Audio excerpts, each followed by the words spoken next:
Welcome to Zwida Media. If you're new to this channel, please subscribe. Don't forget to like, comment, and share. Here's a new video for today. Enjoy. Ezekutshule kwabula umgulukudu wesigebengu obusukhathazile endaweni yaseWelbadach eThekwini. Nginibingelele ngiphinde nginamukele ezindabeni zezwide media. Igama lami ngusibonga konke wakandanda Mothanda, ungangibiza intatheli ka YouTube.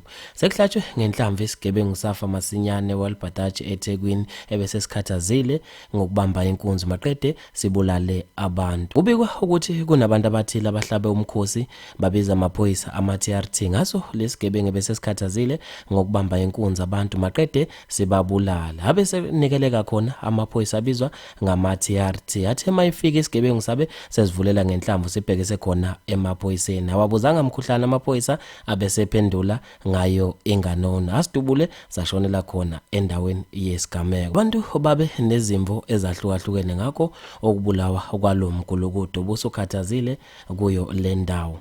Usiqiniseko ohlambisa uthe yo kuzosheshe kugcwale kaSathane kulonyaka. Wandile Thusini uthe phansi ngemphundla phansi wabe esefaka ama-emoji ahlekayo. Ulawulani Dlamini uthe othi akazisabi ezekamkhwanazi uThembeni ngempela wabe esefaka ama-emoji atshengisa ukukhathazeka. Ukhululiwe khulu uthe umdlalo omuhle awuqhubeke kwezekamkhwanazi vele sekuza uDisemba sifuna ukuthwala kanzima. UNosipho Sports uthe Dan Captain liyabhubha izwe manje. Bafethu maningi kakhulu ama-comment angeke ngiwaqede wonke. Mina ngizofisa ukwazi ukuphala kwakho khona lapha kwi-comment section ngalo loludaba. Mina nje ngentathela YouTube sengiphuma kanje ngithi awungibambe evidweni elandelayo.